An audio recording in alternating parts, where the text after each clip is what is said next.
El jueves pasado hablé sobre el nuevo nacimiento. Amén. Y hablamos de cómo esa conversación de Jesús con Nicodemo, y Jesús le dice a Nicodemo, tiene que nacer de nuevo. Algo que Nicodemo no entendía. Porque Nicodemo decía, pero ¿y cómo yo, un hombre viejo, ahora voy a entrar al vientre de mi mamá otra vez para nacer de nuevo?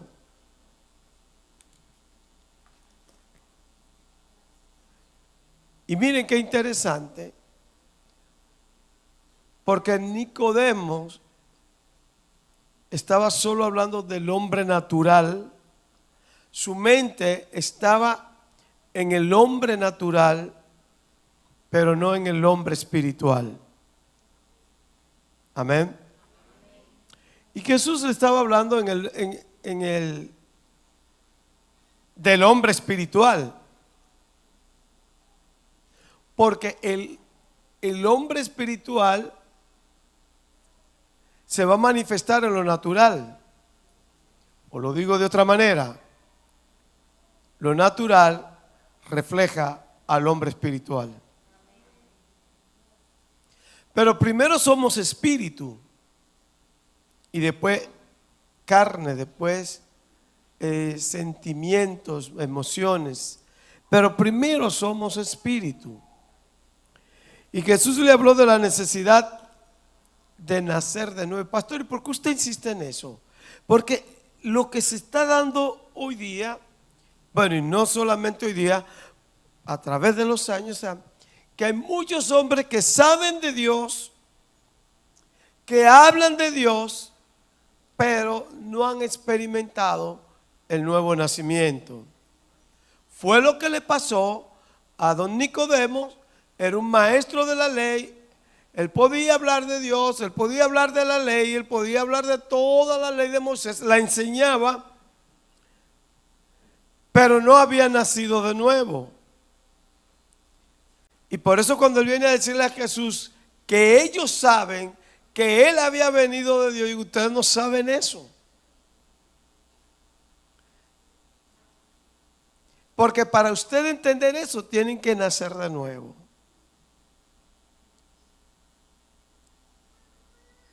Y la iglesia, bueno, al igual que con Nicodemo, hay gente dentro de la iglesia que están en religión, están en la religión, o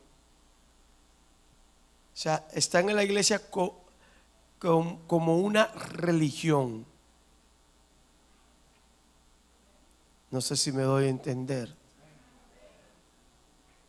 Y llevamos todos los ritos religiosos que nos piden, todas las los que nos exigen, y estamos ahí. ¿Y qué tú eres? No, yo soy de Casa de Buenas Nuevas. Eso es lo primero que nos viene a la mente. ¿O ¿y qué tú eres? No, yo soy pentecostal.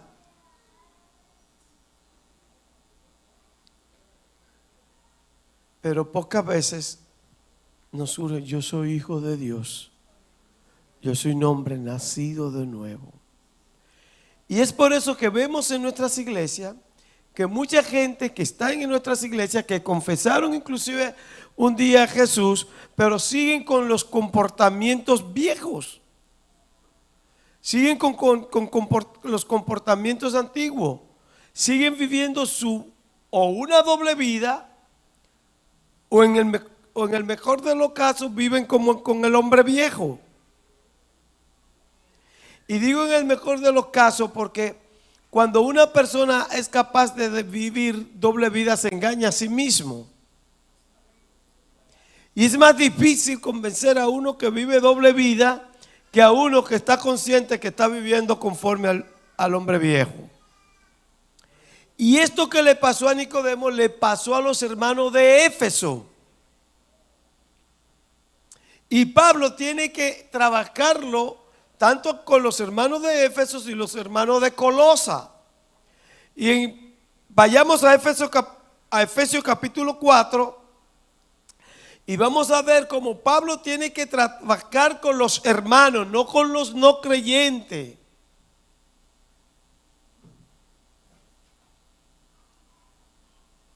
Pablo está hablando con la iglesia. Y ahora en Efesios capítulo 4, Pablo le habla a la iglesia de la necesidad de nacer de nuevo, de la necesidad de abandonar la vieja vida. Y comienza en el verso 17 y le dice: esto pues digo y requiero en el Señor. Era un requerimiento, era una condición. Requiero en el Señor que ya no andéis como los otros gentiles, que andan en la vanidad de su mente, teniendo el entendimiento entenebrecido, ajenos de la vida de Dios, por la ignorancia que en ellos hay, por la dureza de su corazón, los cuales después que perdieron toda sensibilidad, se entregaron a la lascivia para cometer con avidez toda clase de impureza. Y me gusta este verso, el 20, cuando Pablo le dice: mas ustedes no habéis aprendido así a Cristo. O sea, que Pablo está escribiendo esta carta a una iglesia, a evangélicos, a creyentes. Y Pablo tiene que decirle que es un requerimiento, que es una obligación, que es un deber, es un compromiso de no caminar como camina el mundo. Porque en la iglesia, en Éfeso, había gente que vivían todavía con los códigos del mundo, con las reglas de juego del mundo. Y Pablo le dice: no, ya no pueden comportarse de esa manera.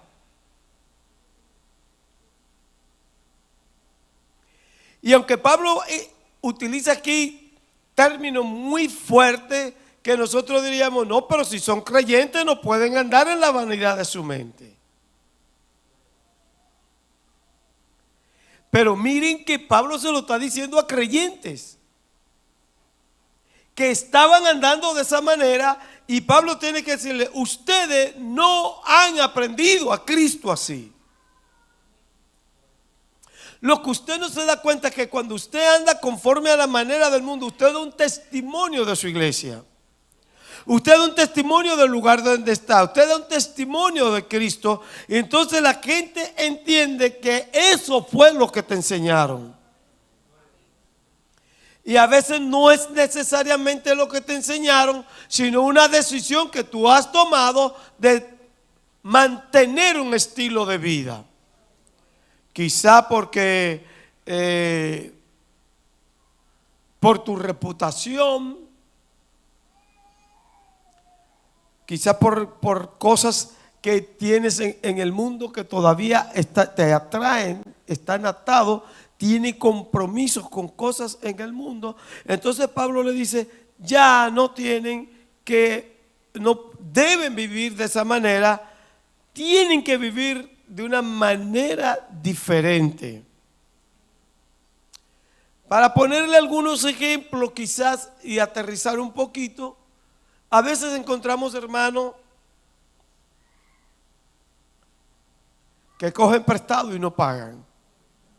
No dije nada.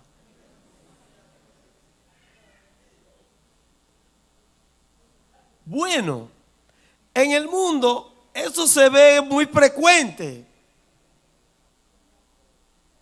Pero la Biblia enseña que el impío, ¿quién? Coge prestado y no paga. Aló. ¿Y de dónde tú eres? Yo soy de Casa de Buenas Nuevas. Entonces los limpios dicen, esa gente de Casa Buenas Nuevas, no haga negocio con ellos porque no te cumplen.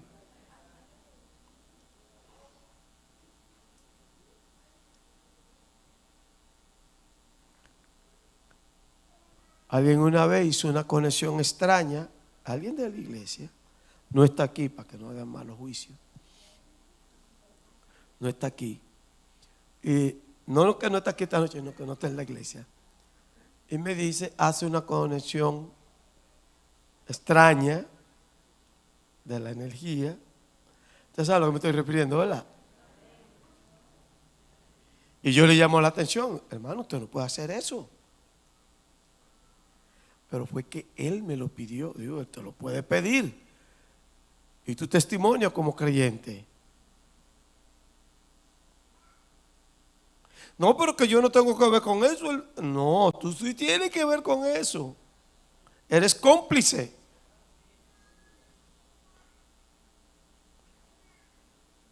A veces queremos vivir igual que el mundo, hablar como ellos.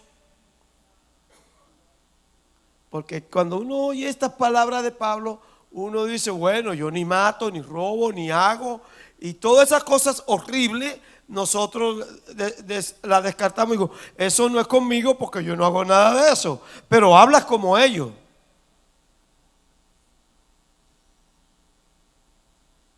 Pastor, ¿y qué tiene que ver eso? Bueno, la Biblia dice en Mateo capítulo 12, dice el Señor, dice Jesús, creo que en el verso 37, Él dice que vamos a dar cuenta por toda palabra ociosa que hablemos.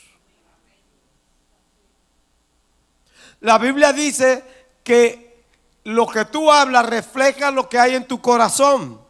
De la abundancia del corazón habla la boca. Y si tú tienes un lenguaje, un vocabulario igual que el de ellos, revísate. David en el Salmo 19 le decía a Dios, en el último versículo le decía, Señor, que te sean gratos los dichos de mi boca. Cada vez que hablamos, podemos decir, esperar de que a Dios le agrade como hablamos. O vamos a hablar como ellos hablan. Bueno, en la iglesia usted habla como evangélico. Aquí usted dice santo, gloria a Dios, amén, aleluya, y tú eres santo. Pero a veces en la casa no se cantan esas canciones. Se oyen otras cosas. Ay, perdónenme, señores. Siempre que vengo con cosas raras. Pero nosotros tenemos que examinar nuestro caminar. Pablo dice, no caminen como ellos.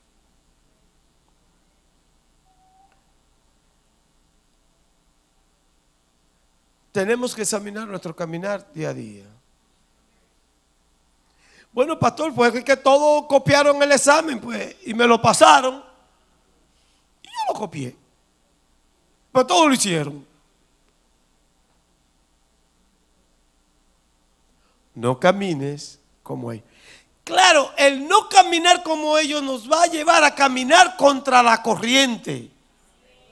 Porque la corriente de este mundo es diferente a la corriente que ha trazado el Señor. A la corriente del Evangelio. No podemos vivir bajo esa corriente, correr bajo esa corriente.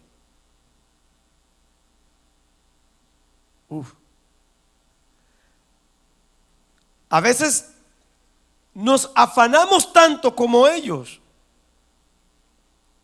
Aun cuando Jesús mismo dice que no estemos afanados. Que no estemos en nada afanados. En nada esté afanoso. Aun cuando la Biblia nos enseña que nuestro Padre Celestial tiene cuidado de nosotros. Y aún antes que le pidamos, ya Él sabe lo que necesitamos. Aún cuando la palabra de Dios dice que Él va a suplir, le dice Pablo a los hermanos de Filipo, Él va a suplir conforme todo lo que haga falta, conforme a sus riquezas en gloria. Aun cuando recitamos Jehová es mi pastor y nada nos faltará, nos afanamos como ellos. Nos ponemos ansiosos.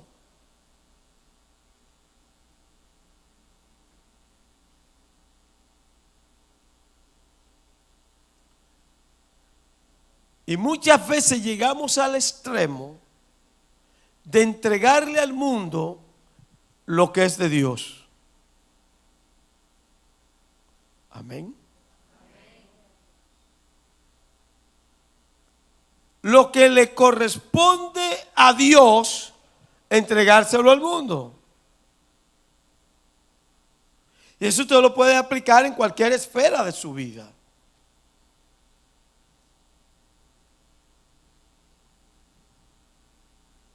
Porque estamos afanados.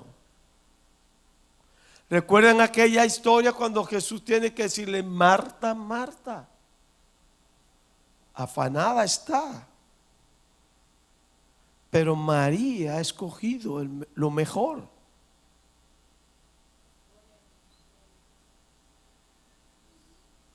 A veces quizás yo como pastor me afano mucho porque la gente venga.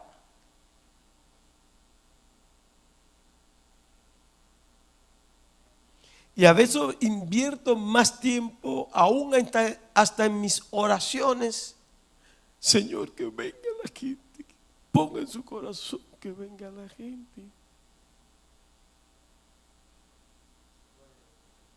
Y eso se lleva, bueno, yo debo orar para que venga la gente, pero no llegar al afán, afanarme tanto para que llegue la gente y para que la gente se sienta confortable, acomodada, y en ese afán entonces descuidamos todo lo que debo hacer para que Dios se sienta contento cuando hayan 2 o 3 en su nombre.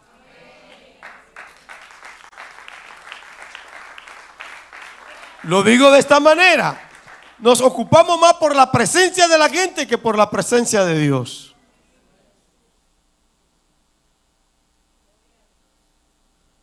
Entonces ustedes ven que muchos de estas cosas no tenemos que caer en esos pecados que nos alarman, que nos escandalizan. Hay cosas pequeñas que le estamos haciendo como ellos la hacen. Y ahí es donde tenemos que tener cuidado. El proverbista Salomón escribe en uno de sus libros, en Cantares, y dice que cacemos la zorra pequeña porque son las que hacen verdadero daño en el ganado, en la finca, en la viña. Y son cositas pequeñas, cortas, eso no tiene importancia, pero se van acumulando y no nos damos cuenta que esas cosas inclusive comienzan a crear un distanciamiento. Y un día nos sentimos tan fríos, tan insensibles a la presencia de Dios, que ya hasta nos aburre estar en la casa de Dios. Entonces Pablo dice, ustedes no aprendieron a Cristo así.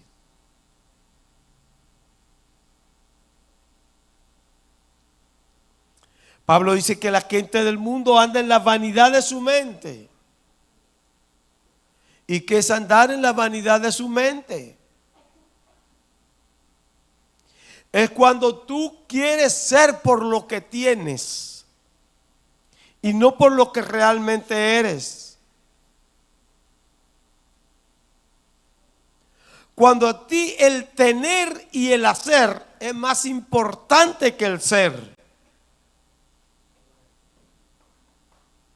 Y entonces la gente se afana por tener, porque si tiene, eso le va a dar una identidad.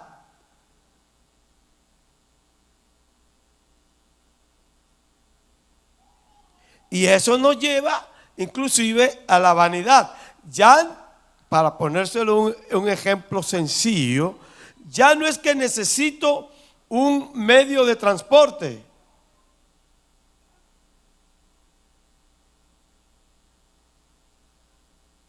Es que yo quiero una Mercedes.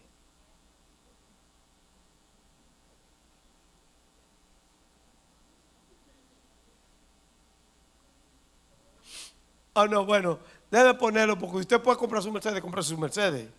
Y me dan mi bolita de vez en cuando. Me da, pastor, déjeme, venga, yo lo voy a llevar. Excelente. Ahora, pero hay gente que entonces hacen cosas que saben que no pueden hacer para comprar cosas que quieren porque quieren vivir. Por ejemplo, usted puede ver en lo que usted ve aquí en una televisión de 32 pulgadas, ¿verdad? O de 40, pero usted quiere la de 75. Y pastor, ya salió una de 100 pulgadas. Eso es un cine. Y quizás yo estoy exagerando un poquito, pero hay gente que se entran en compromiso, se endeudan de tal manera con asuntos que ellos saben que no pueden pagar, que van a tener que sacrificar muchas cosas, pero él quiere esa. Él quiere la de 75. Y ya una televisión de 75, ya eso no es disparate. Pero entonces tiene que coger un préstamo de miles de pesos. Después, ay, no voy a decir eso, porque ustedes creen que lo dije por eso. Pero después puede andar pasando mucho trabajo, entonces eso es andar. Ok, oye, yo creo que en cada casa debe haber un televisor. Porque ya es un medio masivo de comunicación, de cuántas cosas nos enteramos. Y si no, no pueden ver el servicio el día que no vienen. Amén. Pero ya yo no quiero el iPhone 13, yo quiero el iPhone 15. El 15 Pro más.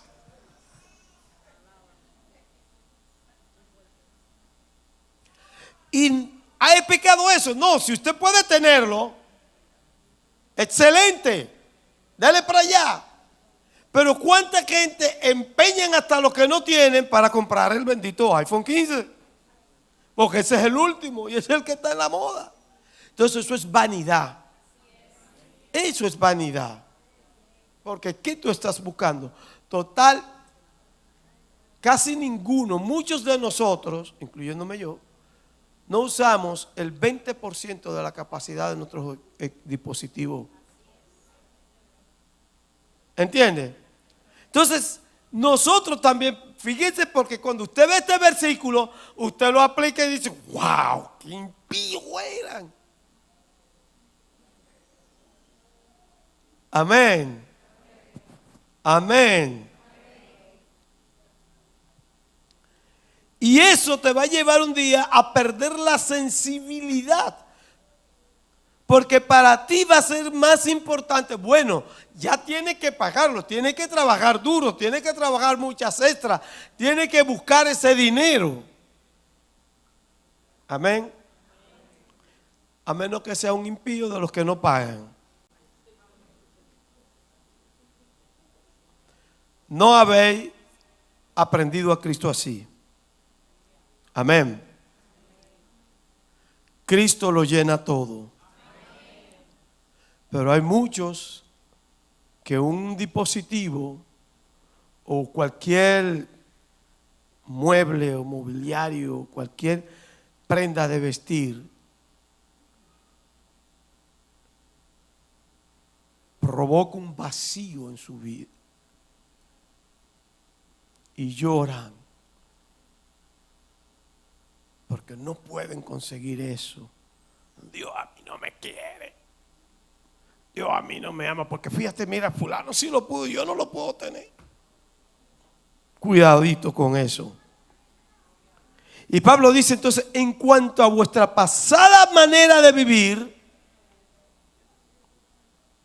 verso 22, en cuanto a vuestra pasada manera de vivir, despojaos del viejo hombre que está viciado conforme a los deseos engañosos, y renovaos en el espíritu de vuestra mente, vestido del nuevo hombre, creado según Dios en la justicia y santidad de la verdad. Aquí sí hay una pregunta que cuesta 1.000.000 de la moneda que usted quiera. Eso es mucho como quiera. Jesús le dice a Nicodemo: tienes que nacer de nuevo.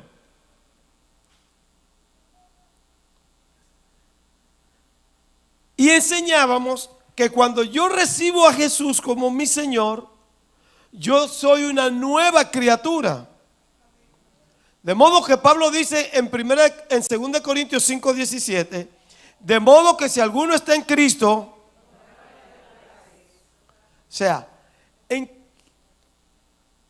entonces, ¿en qué momento realmente se genera el nuevo nacimiento? Si Jesús me está diciendo, tú tienes que nacer de nuevo. Cuando tengo un encuentro con Jesús, se produce ese nuevo nacimiento.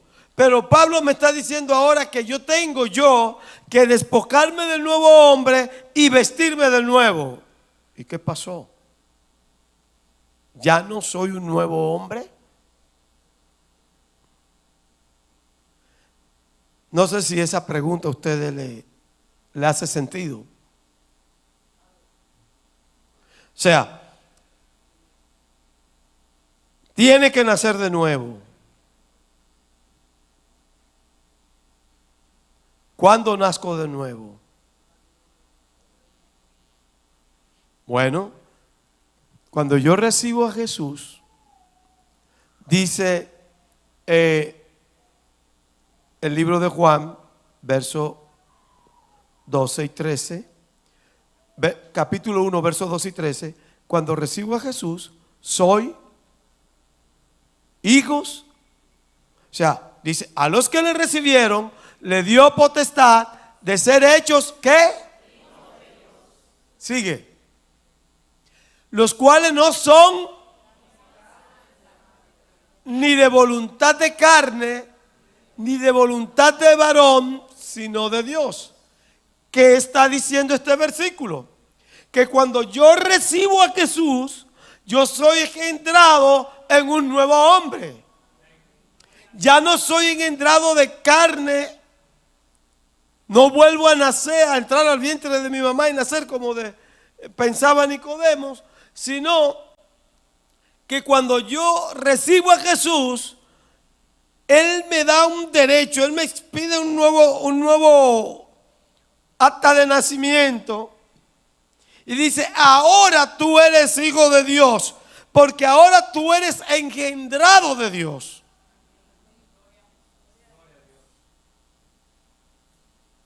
Qué lindo eso.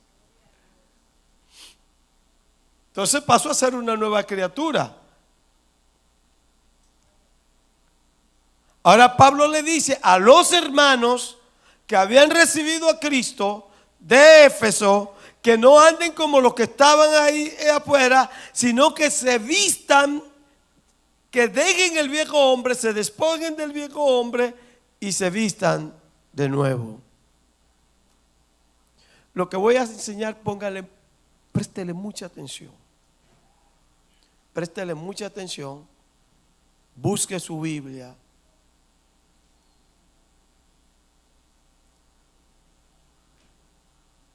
Cuando Jesús le dice a Nicodemo, tiene que nacer de nuevo, ¿de qué le dice que tiene que nacer de nuevo?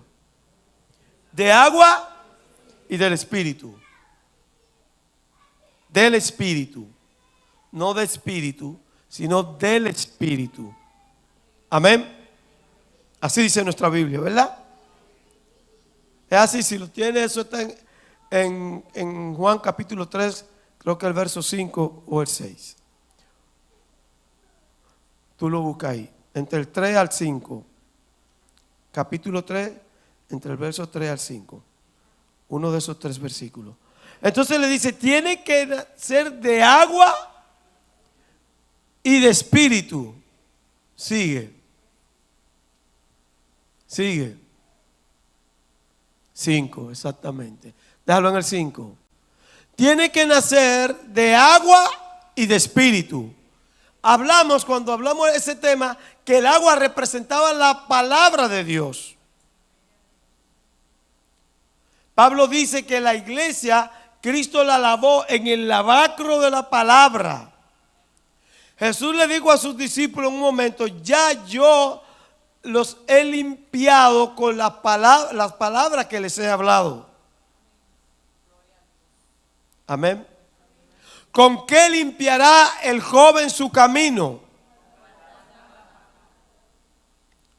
¿Van entendiendo? Entonces Jesús le está diciendo, todo ese sistema religioso que está en tu mente, tiene que sacarlo y que ahora venga a ti el conocimiento revelado de Dios.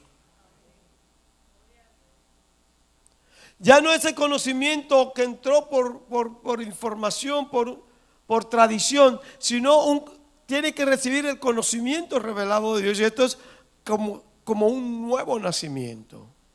Y tiene que nacer del Espíritu, porque solo el Espíritu Santo, o sea, ahí es donde entra el verso, se explica el verso 13 cuando dice, los que son engendrados por Dios. El Espíritu va a transferirte el ADN de Dios a tu espíritu. Ahora, entienda, el hombre es espíritu. Ustedes lo pueden ver en 1 Tesalonicenses 5:23, que dice que seamos santificados, que sea santificado todo nuestro entero ser, espíritu, alma y cuerpo. Amén. Aquí cuando Jesús le habla a Nicodemo, le dice, tiene que nacer de agua y el alma.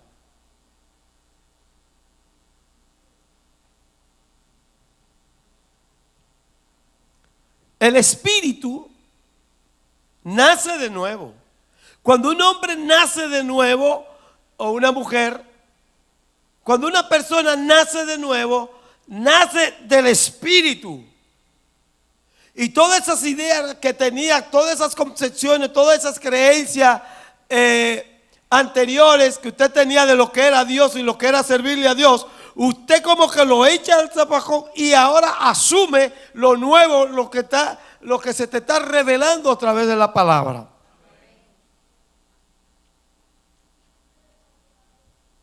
Por ejemplo, ¿cuántos aquí en algún momento rindieron algún tipo de culto a alguna imagen? Gloria a Dios, solo una. Wow, ustedes eran muy santos.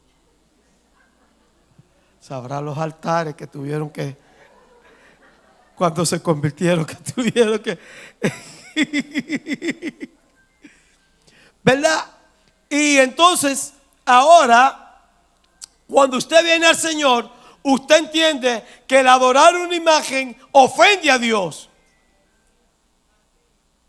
Y eso usted lo vio y lo leía antes, cuando usted no había nacido de nuevo. Pero usted lo leía desde una óptica de un hombre viejo, de un hombre que dice, ok, no, como alguien me dijo, que cargaba una imagen y me decía, sí, pero es un retrato, es un cuadro, precisamente.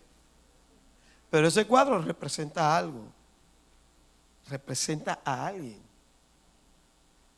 Bueno, entonces el hombre nace de agua. O sea, ese conocimiento que usted tenía de Dios, usted pensaba que Dios era otro. Bueno, es que yo no me puedo convertir, porque si yo me convierto tengo que dejar, y cuando usted viene al Señor, que usted tiene esa, es como un hombre nuevo. Muchos que han testificado que cuando han recibido al Señor se le ha quitado una carga de encima. ¿Y dónde estaba la carga? Pero literalmente sienten como que una carga se le desprende. Recuerdo de alguien que aceptó al Señor en esta casa y cuando salió como que vio los cielos diferentes, vio los cielos y dijo, soy nuevo, soy nueva criatura. Y vio los cielos diferentes. Oh, pero ese hombre que bebía por la mañana, por la tarde y por la noche, en la madrugada, ahora se convierte al Señor y ahora le molesta el ron. Miren cómo cambia. Al otro día, al momento ya le molestaba el ron, el alcohol. Mire cómo se cambia. Pero tú cambias del espíritu, tu espíritu, agua y espíritu. ¿Y tu alma? Tu alma es el asiento de las emociones, el asiento están los pensamientos, los sentimientos, es el depósito de eso. Entonces ahí tú cargas un paquete de cosas que ahora tienes que tú sacarla. Porque tu alma está compuesta por 3 áreas: voluntad, la mente, y díganme, y las emociones y sentimientos. Emociones, sentimientos, mente y voluntad. Tu voluntad, Dios no te la anula. Y ahora cuando tú ejerces tu voluntad es que tú decides sacar cosas de tu corazón. Por ejemplo, ¿cuánta gente hay dentro de la iglesia que no ha perdonado todavía a su papá, a su mamá o a su hermano? Y son creyentes en Jesús. Pero sin embargo, hay a alguien que no ha perdonado. Ahora, ¿dónde se toma esa decisión de perdonar? Eso no está en tu espíritu, está en tu alma. El alma es la que peca. Dice en Ezequiel, creo que es 18:4, que el alma que pecare, esa morirá. Entonces el salmista dice en el Salmo 19 que tu ley convierte el alma, transforma el alma. Y Pablo dice en Romanos 12:2, no se conformen a este siglo, sino que sean transformados, conviértanse, metamorfosis, conviértanse por medio de la renovación de su entendimiento. El convertirse, el transformarse el alma pasa por un proceso. Cuando usted viene al Señor, ahora su alma entra en un proceso donde usted tiene que sacar el odio, donde tiene que sacar los celos, donde tiene que dejar la ira, donde tiene que dejar la falta de perdón, donde tiene que decidir, determinar, dejar todas esas cosas. Para que entonces su alma se sujete al Espíritu y usted pueda caminar en santidad. Fíjense que Pablo le está hablando ahí de qué, de la mente, de la dureza del corazón. En este momento cuando él habla se refiere al alma, a ese sentimiento, a esas emociones. Está hablando de sensibilidad, perdieron la sensibilidad y se entregaron a toda la lascivia. Está hablando de eso. Entonces por eso él le dice a los hermanos, fíjense, dejen de vivir de esa manera. Quítense el viejo hombre que está viciado conforme a los deseos engañosos.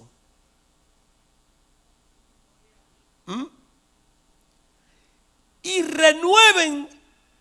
renuévense en el espíritu de vuestra mente. ¿Y por qué Pablo hace tanto énfasis en la mente? La mente es parte del alma. Pero la Biblia enseña que como son tus pensamientos, así tú eres. Vamos a vivir de acuerdo a cómo son nuestros pensamientos. Entonces, ese es el momento donde usted tiene que renovar ese espíritu, tiene que renovar su mente, sacar todo, desaprender, como dicen hoy día, y aprender la palabra de Dios, sustituir todos esos pensamientos, sacarlos, renunciar a ellos y establecer el pensamiento de Dios en su vida, el pensamiento de Dios en su mente.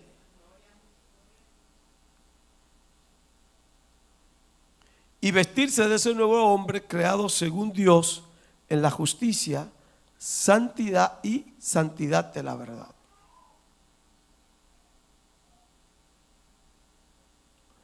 Voy a poner un ejemplo exagerado, no me lo malinterpreten. Pastor, pero es que todo el mundo anda con el pantalón aquí abajo. ¿Y por qué yo no puedo andar? ¿Qué de pecado tiene eso?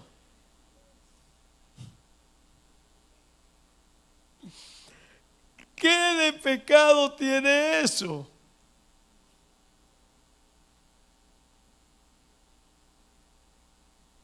Eso ni me hace más santo ni menos santo. Es una forma de vestir. Bueno, sí, es una forma de vestir.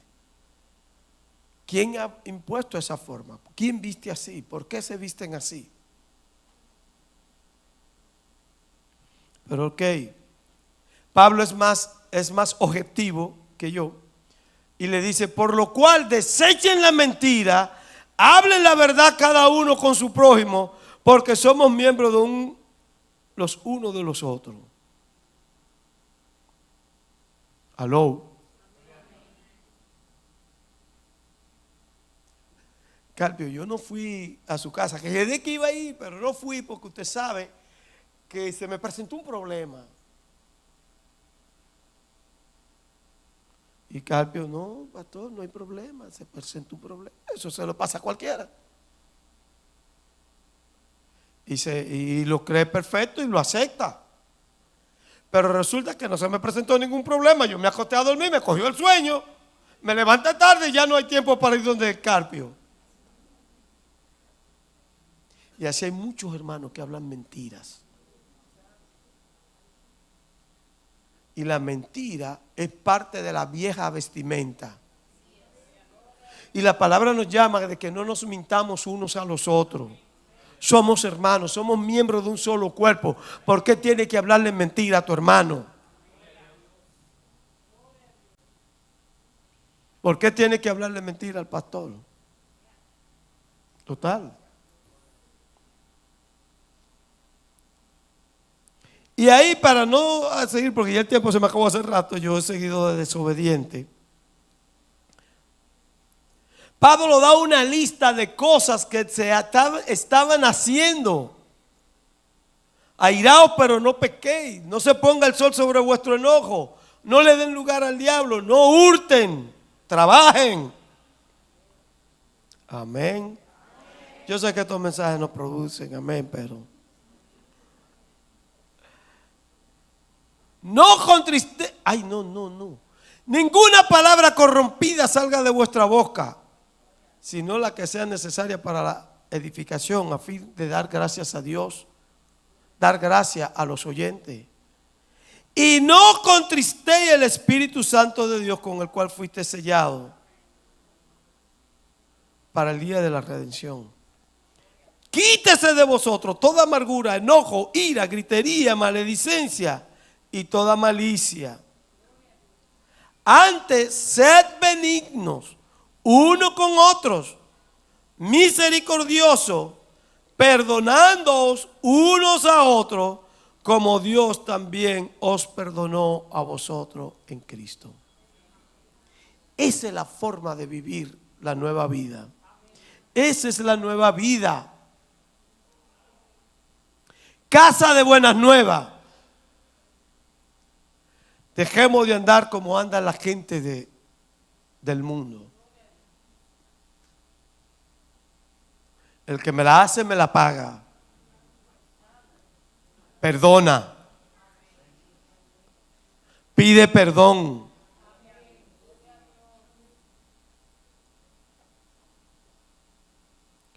No podemos estar, esa persona y yo no podemos estar en el mismo lugar. Arrepiéntete. Es pecado. Digo, yo le hablo así porque, ¿sabe por qué yo predico este tipo de mensaje? Yo le pudiera predicar de todo lo que Dios le ha dado, todo, porque usted lo tiene en la Biblia y lo sabe. Pero Cristo viene pronto. Y cuando Él venga, no va a haber tiempo para nosotros enmendar y corregir y arreglar. Vendrá, será como un abrir y cerrar de ojos. Los que estén listos, los que estén preparados, los que tengan, aleluya, se irán con Él. Porque David le pregunta a Jehová en el Salmo 24, ¿quién estará en tu lugar? ¿Quién estará en tu monte santo? El limpio de mano y puro de corazón. Si usted, esposo, aquí golpea a su mujer o la ultraja verbalmente o psicológicamente, mire, arrepiéntase, porque si Cristo viene, su mano no está limpia, su corazón no está puro. Por eso habló su mensaje. Porque usted tiene que saber que Cristo viene a buscar una iglesia santa, sin mancha, sin arruga, sin relación con el pecado. Y esto no es que mi papá y mi mamá son cristianos y que mi papá y yo me voy. No, no te vas. Si no te conviertes, si no naces de nuevo y desechas al viejo hombre, entra en ese proceso de conversión, de metamorfosis. Si Cristo viene, si estás en esa condición, vas a perder tu salvación. Pastor, la salvación no se pierde. Bueno, el día que te mueres y moriste en Cristo, no pierdes la salvación. Pero si estás vivo y pecas y vives en pecado, ninguna cosa sucia, nada sucio entrará al reino de Dios, al reino de los cielos. Y los que creen que no se pierde la salvación tienen muchas cosas que explicar de lo que dice la Biblia. Amén. Entonces, estos son amonestaciones, consejos pastorales para que usted se reajuste. Usted nos examinemos cada día. Esto no es para usted solo, esto es para mí también.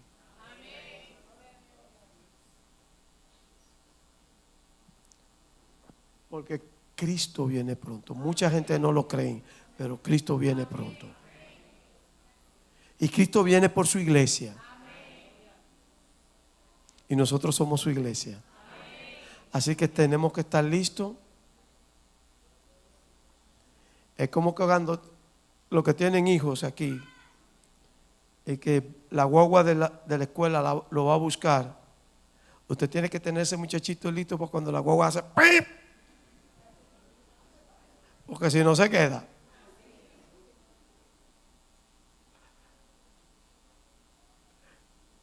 Porque el mismo Señor con voz de mando y trompeta de Dios descenderá del cielo. Pablo dice, se tocará la final trompeta. Y si usted no está listo, pobre de usted. Le explicará a la gente qué fue lo que pasó.